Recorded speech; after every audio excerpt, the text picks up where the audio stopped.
அகர முதல எழுத்தெல்லாம் ஆதிபகவன் முதற்றே உலகு. நெஞ்சமெங்கும் நிறைந்திருக்கும் அன்பு நெஞ்சங்களுக்கு எனது அன்பார்ந்த வணக்கம். நான் உங்கள் 5ஆம் தலைமுறை ஜோதிடர் ராம்குமார் ராஜேந்திரன். இன்னைக்கு நாம் பார்க்கக்கூடிய தலைப்பு, தனுசு ராசி என்பவர்களுக்கு நடக்கவிருக்கும் சனி பகவானுடைய வக்ர நிவர்த்தி. சுமார் 139 நாட்கள் நடைபெறவிருக்கும் இந்த நிகழ்வானது ஜூன் 30ஆம் தேதி முதல் நவம்பர் 15, 2024 வரை நீடிக்கவிருக்குங்க. ஸோ இந்த நிகழ்வு இந்த தனுசு ராசி அன்பர்களுக்கு, அதாவது உங்களுடைய 3ஆம் இடமான தைரியஸ்தானத்தில் நடைபெறவிருக்குங்க. ஸோ சனி வக்ர நிவர்த்தி, அதாவது சனி தன்னுடைய இருக்கும் இடத்திலிருந்து வக்ர நிலை என்று சொல்லுவார்கள். அதாவது தன்னுடைய போக்கை மாற்றிக்கொள்ளக்கூடிய நிலை. பூரட்டாதி நட்சத்திரத்தில் இருக்கும் இந்த சனி பகவான் அந்த சதய நட்சத்திரம், பின்பு அவிட்ட நட்சத்திரம் ஆகிய நட்சத்திரங்களுக்கு மாறுபடக்கூடிய நிலையை தான் இந்த வக்ர நிலை அப்படின்னு சொல்லுவோம். ஸோ இந்த வக்ர நிலை எப்படி இருக்குங்க தனுசு ராசி என்பவர்களுக்கு அப்படின்னு சொன்னால், இந்த சனி பகவான் தான் கும்பராசியில் ஆதிக்கம் செலுத்தியிருக்கு. கும்பராசியில் தான் இடம்பெயர்ச்சி அடை. இந்த நிலை, இந்த வக்ர நிலை அப்படிங்கிறது இதுவரைக்கும் யாருக்கெல்லாம் தேவையில்லை, அதாவது யாருக்கெல்லாம் பாதிப்பு கொடுத்துட்டு இருந்ததோ அவங்களுக்கெல்லாம் ஒரு நல்ல பலனை ஏற்படுத்தக்கூடிய நிலையானது இந்த வக்ர நிலை.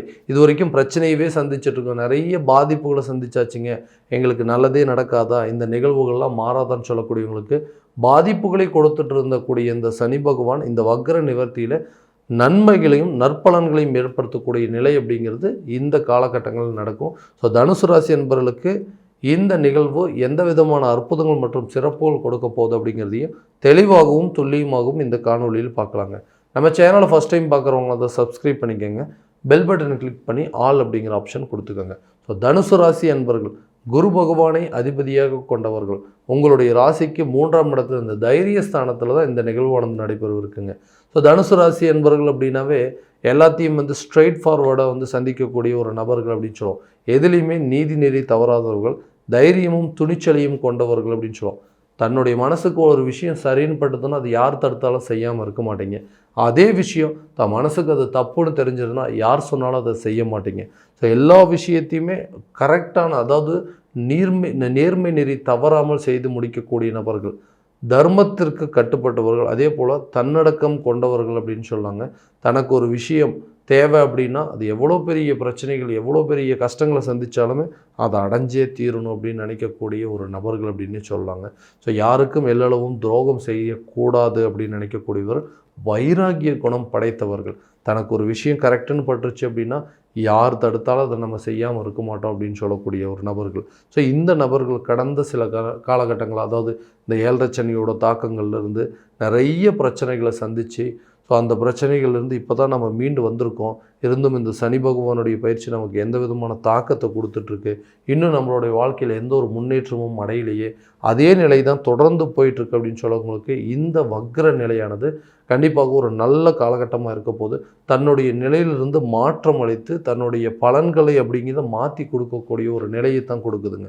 ஸோ யார் மனசையும் புண்படுத்தக்கூடாதுன்னு நினைக்கக்கூடிய ஒரு நபர்கள், ஆனால் எனக்கு மட்டும் ஏன் இப்படி நடக்குது, எல்லாருமே என்னை ஒரு விதத்தில் என்னை ஏதாவது ஒரு விதத்தில் துன்புறுத்திகிட்டே இருக்கிறாங்க, எல்லளவும் யாருக்கும் துரோகம் செய்யக்கூடாதுன்னு நினைக்கிறேன், யாருக்கும் எந்த கஷ்டத்தையும் கொடுக்கக்கூடாது, யாருக்காக உழைக்கிறோமோ அவங்களே நம்மளை புரிஞ்சிக்க முடியாத சில சூழல் அப்படிங்கிறதெல்லாம் உருவாயிருச்சு, இவங்களுக்காக தான் இவ்வளோ கஷ்டப்படுறோம், ஆனால் இவங்களே நம்மளை அதை நினச்சி பார்க்க மாட்டேங்கிறாங்களே, எல்லா விதத்துலேயும் துரோகத்தை சந்திச்சாச்சுங்க, எல்லா விதத்துலேயும் நஷ்டங்களையும் சந்திச்சாச்சு, நினச்சி கஷ்டப்பட்டு இந்த வாழ்க்கை நமக்கு தேவையா, நம்ம ஏன் இந்த வாழ்க்கையில் இருக்கிறோம், நம்ம நினச்சது ஒன்று நடக்கிறது ஒன்று, இன்றைக்கி இந்த நிலை எல்லாமே மாறிடுச்சு, இது மாறக்கூடிய சூழல். ஏன்னா நம்ம ஆசைப்பட்ட வாழ்க்கையும் நமக்கு கரெக்டான விதத்தில் அமையலைங்க, அதே போல் கிடைச்ச வாழ்க்கையை நம்ம ஆசைப்பட்ட நிலையில் ஏற்றுக்க முடியல.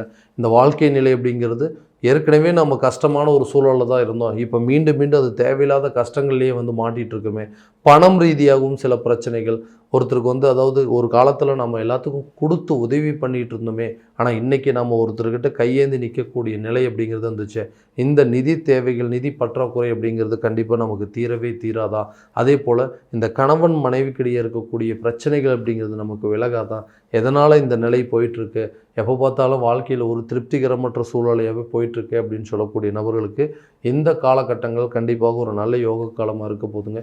தொழில் ரீதியாக புதிய ஒப்பந்தங்கள் கண்டிப்பாக உங்களை தேடி வருங்க. ஏன்னா இது வரைக்கும் நீங்கள் பிஸ்னஸ் பண்ணிட்டு இருந்திருப்பீங்க. அந்த பிஸ்னஸில் நிறைய விஷயங்கள் நீங்கள் எதிர்பார்த்துட்டு இருந்திருப்பீங்க. புது கான்ட்ராக்ட்ஸ் அப்படிங்கிறதெல்லாம் வெயிட் பண்ணிட்டு இருந்திருப்பீங்க. அட்லீஸ்ட் இந்த தொழிலை பண்ணால் தான் நம்மளுடைய வாழ்க்கையில் அடுத்த லெவலுக்கே போக முடியும். அந்த அளவுக்கு கஷ்டங்கள் அனுபவிச்சுட்டு இருக்கோம். அந்த தொழிலில் வந்து எல்லா விதத்துலேயும் நஷ்டங்களை சந்திச்சாச்சு. ஏன்டா இந்த தொழிலை ஏற்று நடத்தணும், பேசாமல் நம்ம எங்கேயாவது வேலைக்கே போயிடலாமா, இல்லை ஏதாவது ஒரு கண்காணாத தூரத்துக்கு வெளிநாட்டுக்கு எங்கேயாவது போய் கொஞ்ச நாளைக்கு வேலை செஞ்சுட்டு வந்தோம்னா இந்த பிரச்சனைகள்லாம் தீராது அப்படின்னு சொல்லிட்டு யோசித்து இருக்கக்கூடிய பிஸ்னஸை கரெக்டான விதத்தில் பண்ண முடியல. அந்த பிஸ்னஸில் வந்து ஃபினான்சியல் சப்போர்ட் அப்படிங்கிறது நமக்கு கிடைக்கல. யாருமே உங்களுக்கு ஆதரவாகவே இல்லைங்க.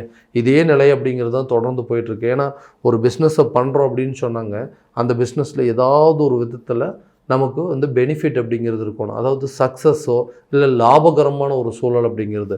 எல்லா விதத்துலேயும் இந்த பிஸ்னஸில் கடன்கள் மட்டுமே அதிகரிச்சிட்ருக்கு. அந்த தொழிலை வந்து கரெக்டான லெவலில் அடுத்த லெவலுக்கு கொண்டு போக முடியல. இந்த பிஸ்னஸை கொஞ்சம் எக்ஸ்டெண்ட் பண்ணலாம், ஒரு புது பிரான்ச் ஓப்பன் பண்ணலாம், அட்லீஸ்ட் இந்த இருக்கக்கூடிய பிஸ்னஸ்லேயே புதுசாக ஆட்களை சேர்த்து அந்த அடுத்த லெவலுக்கு நம்ம அந்த பிஸ்னஸை கொண்டு போகலான்னு முயற்சி பண்ணுறது எல்லா இடத்துலையுமே வந்து தடைகளாகவே வந்துட்டுருக்கு. 7.5 சனி காலகட்டங்களில் தான் அந்த நிலை நடந்துட்டு இருந்தது. இப்போவும் அதே நிலையாக இருக்குது அப்படின்னு சொல்லக்கூடிய நபர்களுக்கு இந்த வக்கர நிகழ்வு காலகட்டங்களில் தொழிலில் நல்ல ஒரு முன்னேற்றம் இருக்குங்க. கண்டிப்பாக உங்கள் பிஸ்னஸை வந்து அடுத்த லெவலுக்கு கொண்டு போகக்கூடிய அளவுக்கு சில சூழல் அப்படிங்கிறது உருவாகும். புதிய நபர்களுடைய சேர்க்கை அப்படிங்கிறது உங்களுடைய தொழிலில் இருக்குங்க. உங்களுடைய பிஸ்னஸில் வந்து உங்களுடைய பார்ட்னர்ஸ் நல்ல விதமான சப்போர்ட்ஸ் அப்படிங்கிறது உங்களுக்கு கண்டிப்பாக கிடைக்குங்க. ஸோ இந்த நிகழ்வு எல்லாமே பார்த்திங்கன்னா இந்த 139 நாட்களுக்குள்ளே நீங்கள் எடுக்கக்கூடிய முயற்சி உங்களுக்கு கண்டிப்பாக கை கொடுக்கும். அதே போல் இந்த வேலையில் இருக்கிறவங்க, வேலையில் ரொம்ப நாளாக இருக்காங்க, அந்த வேலையிலேருந்து இன்னொரு இடத்துக்கு மாறணும் அப்படிங்கிறது முயற்சி பண்ணிகிட்ருக்கேன். அதே போல் இந்த கம்பெனிலேருந்து இன்னொரு கம்பெனிக்கு நான் வந்து மாறணும் அப்படின்னு முயற்சி பண்ணுறேன், அதுவுமே நடக்க மாட்டேங்குது. அதுக்கு உண்டான காலகட்டமாக இது இருக்குமா அப்படின்னு கேட்டால் கண்டிப்பாக இருக்குங்க. புதுசாக வேலை தேடி முயற்சி பண்ணிகிட்டு இருக்கிறவங்களுக்கு இந்த நேரத்தில் வேலை கிடைக்கும். ஏன்னா வேலை தேடி விரக்தி அடைஞ்சிட்டிங்க.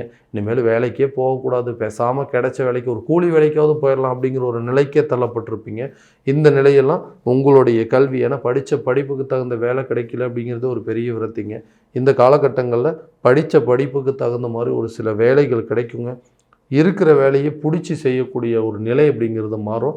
அதே போல் ஒரு வேலையிலேருந்து இன்னொரு இடத்துக்கு ட்ரான்ஸ்ஃபர் எதிர்பார்த்துட்டு இருந்தீங்கன்னா கண்டிப்பாக இந்த காலகட்டங்களில் நடக்குங்க.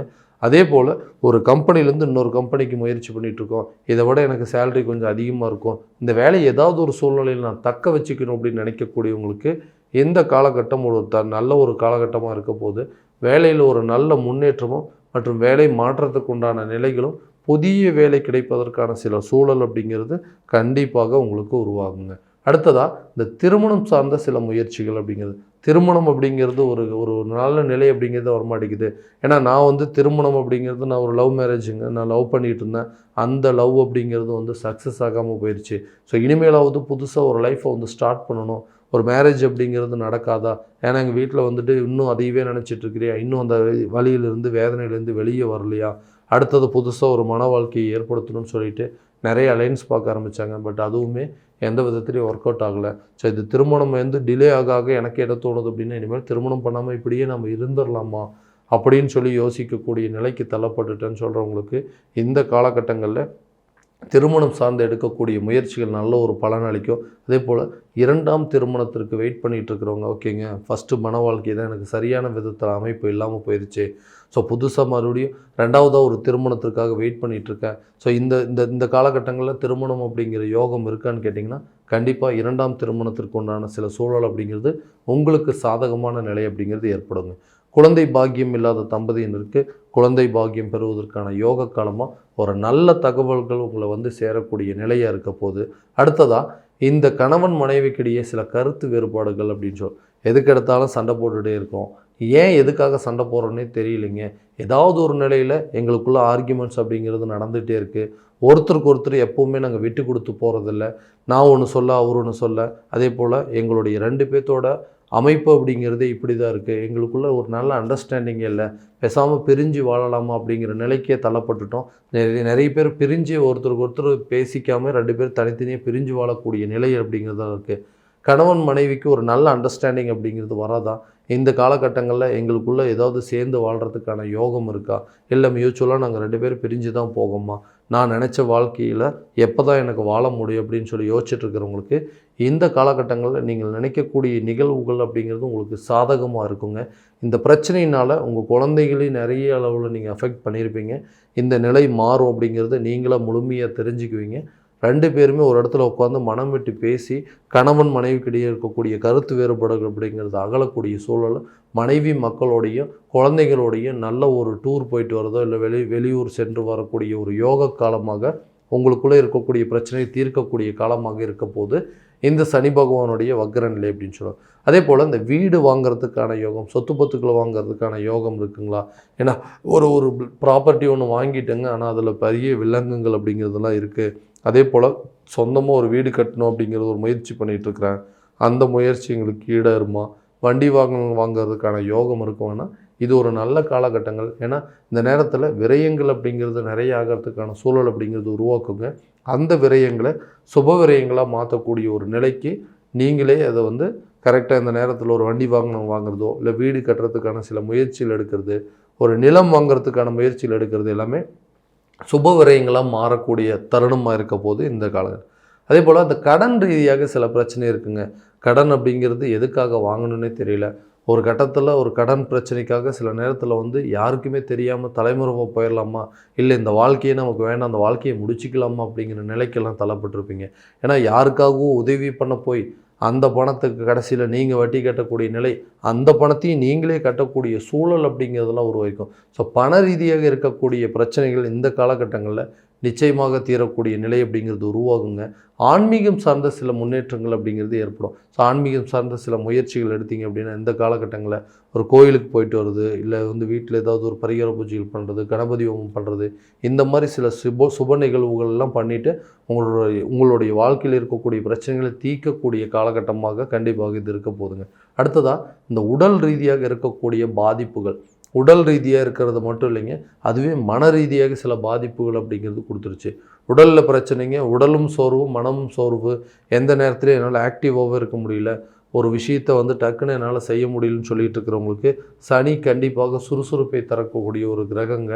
அதுவும் இந்த 3ஆம் இடமான தைரியஸ்தானத்தில் இருக்கும்போது இருக்கக்கூடிய பிரச்சனைகளை எடுத்து எரிஞ்சிட்டு நம்மளுடைய வாழ்க்கையில் எந்த பாதிப்பும் இல்லை, இனிமேல் ஆரோக்கியமாக தான் இருக்குன்னு சொல்லிட்டு விடாமுயற்சி மூலமாக, உடற்பயிற்சி மூலமும், மன தைரியத்தில் தியானங்கள் மூலமாகவும் உடலை நல்ல ஒரு ஆரோக்கியமாக கண்டிப்பாக வச்சுக்குவீங்க.